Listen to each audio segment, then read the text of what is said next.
Manejo integrado de pragas. Na última aula da série, vamos conhecer melhor os agentes naturais de mortalidade, aqueles insetos que ajudam o produtor a combater as pragas nocivas à lavoura.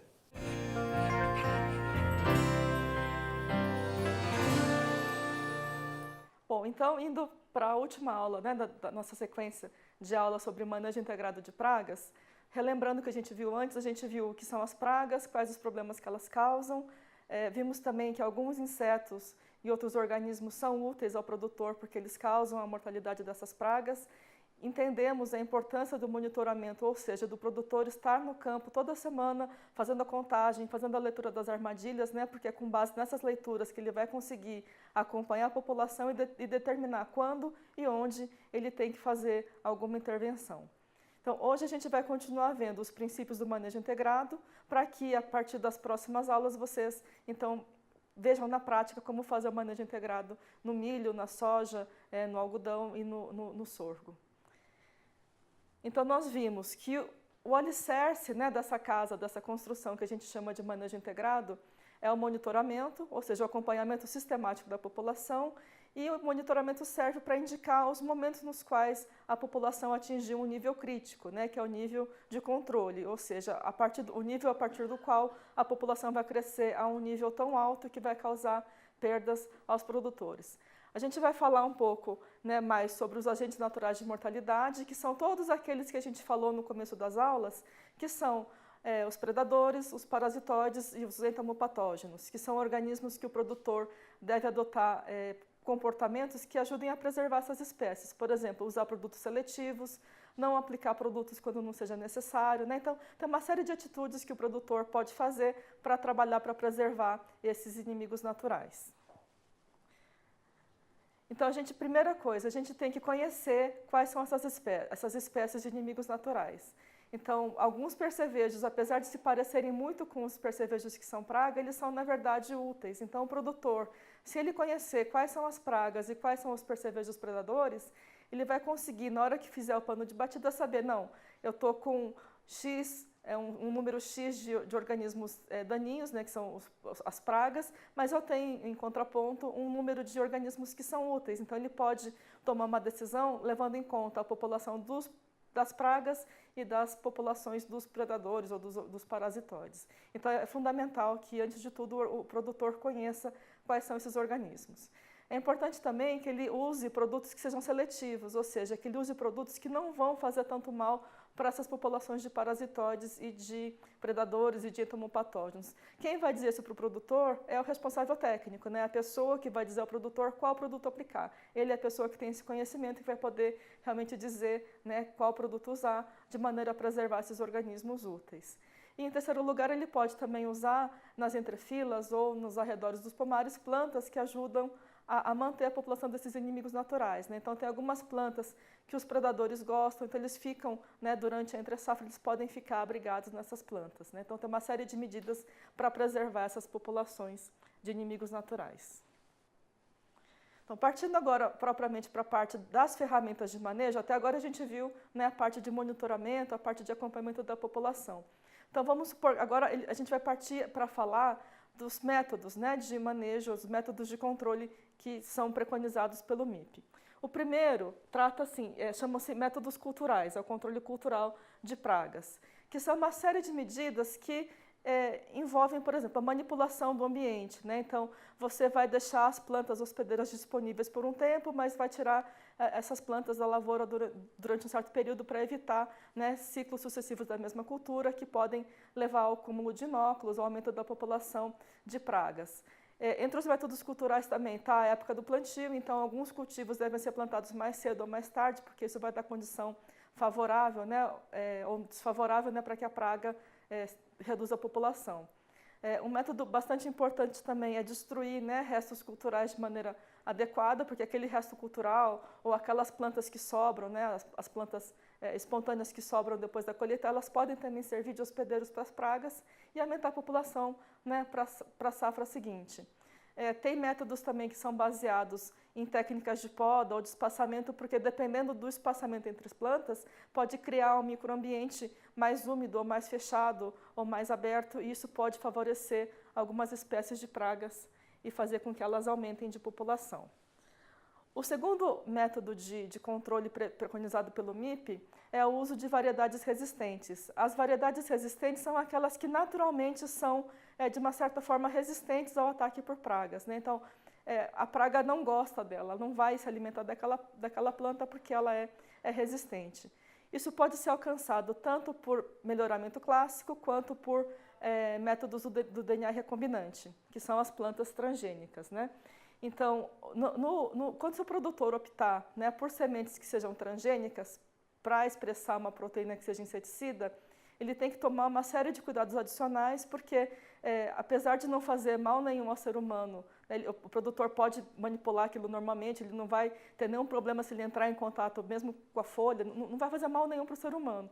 Mas aquela folha da cultivar transgênica que expressa essa proteína inseticida, ela vai estar o tempo inteiro exercendo uma ação, né, de mortalidade sobre os insetos que se alimentarem dela. Então, é importante que o produtor que optar pelo uso dessa tecnologia siga à risca a recomendação, né, do fabricante quanto ao uso de refúgio estruturado, porque é esse refúgio que vai evitar que a praga se torne resistente àquela planta transgênica, né, aquela planta com a proteína Bt, né? Então, isso para milho, para soja, para algodão, é fundamental, né, que o produtor siga as recomendações realmente de refúgio estruturado, porque senão ele pode colocar em risco até a tecnologia. O terceiro método de controle diz respeito a tudo aquilo que é regulamentado pelo governo. Então, o governo dá uma série de determinações que o produtor, não é que ele quer seguir, ele tem que seguir porque aquilo é lei, né? É determinado com base em pesquisa sempre, mas existem algumas ações que o Ministério da Agricultura ou os órgãos estaduais estabelecem para evitar surtos ou para evitar aumento de populações. Então, essas medidas incluem, por exemplo, quarentenas, então, uma série de restrições de entrada de material vegetal no Brasil, faz parte desse método legislativo. O vazio sanitário, né, tem legislações federais e estaduais que obrigam o produtor a fazer esse vazio sanitário, e isso não é uma arbitrariedade, isso é definido em pesquisa, porque as pragas, se elas tiverem plantas o ano inteiro ela vai estar reproduzindo, então a cada ano a população vai crescer mais e mais. Então criou-se, né, esse vazio sanitário para evitar, né, que a praga tenha a condição de reproduzir numa certa época do ano. Isso leva a população a baixar pela falta de plantas hospedeiras. Tem alguns estados que chegaram, inclusive, a proibir o plantio de soja na safrinha, como é o caso do Paraná, né? O Paraná tem na soja uma das principais atividades agrícolas e, devido à pressão da ferrugem da soja, o estado proibiu o plantio de safrinha com soja, para ter um longo período, né? O vazio sanitário são 2 meses, então o Paraná proibiu a safrinha toda de soja, justamente para evitar, né, que tenha sempre o inóculo da ferrugem da soja. Então, são métodos que são legislativos. O quarto método é o uso de semioquímicos, né? Então, semioquímicos são substâncias químicas, são cheiros, né, que os organismos liberam. Então, a gente falou na outra aula sobre os feromônios usados para monitoramento de pragas. Então, a gente falou do feromônio aqui nesse contexto de monitoramento. Mas os feromônios também podem ser usados para controle, sempre explorando, né, o conhecimento que a gente tem sobre a biologia da praga, sobre o fato dela sentir cheiro e gostar de alguns cheiros. E como é que funciona esse feromônio para controle? Né, são 3 métodos que o MIP prevê. O primeiro, que se chama de confusão sexual, ou seja, você pega aquele mesmo feromônio que é usado aqui lá no monitoramento, para fazer a contagem dos insetos, e satura o ambiente com esse cheiro.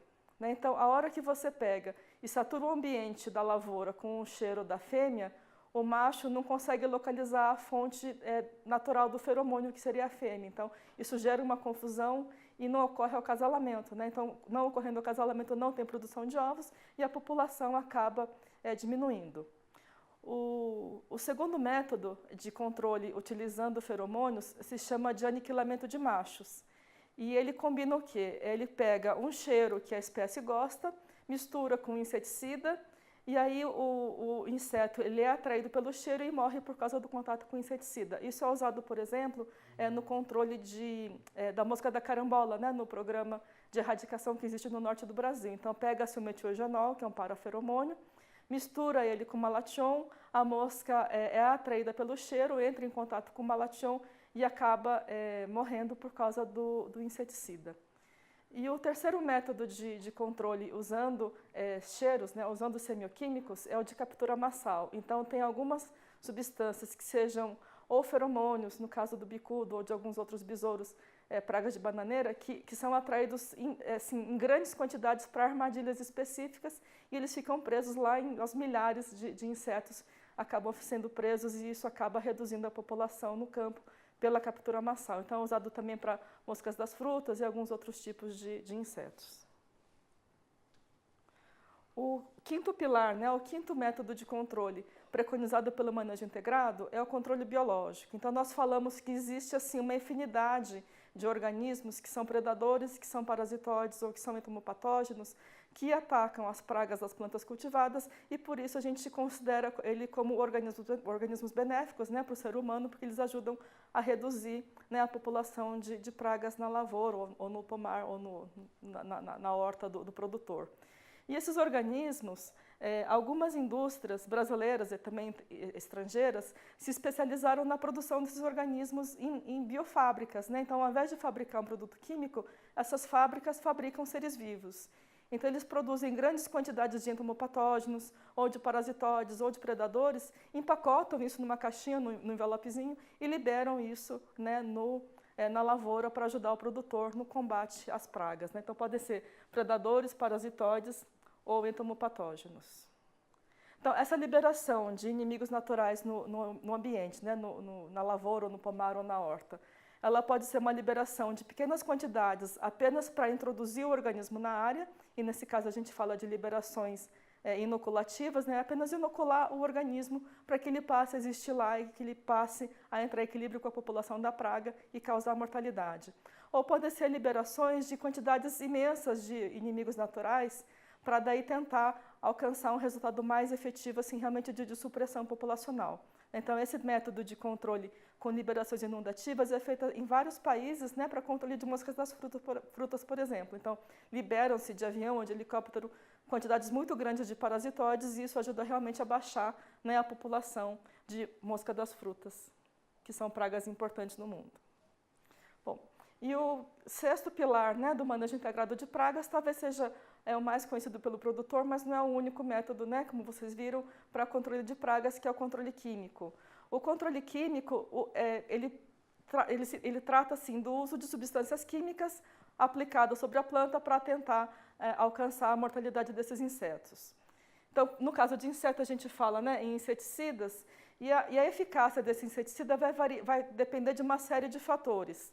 Em primeiro lugar, tem que ser escolhido bem qual vai ser o produto a ser aplicado, né? Então, para cada espécie, para cada alvo biológico, existe um conjunto de produtos que são autorizados no Brasil.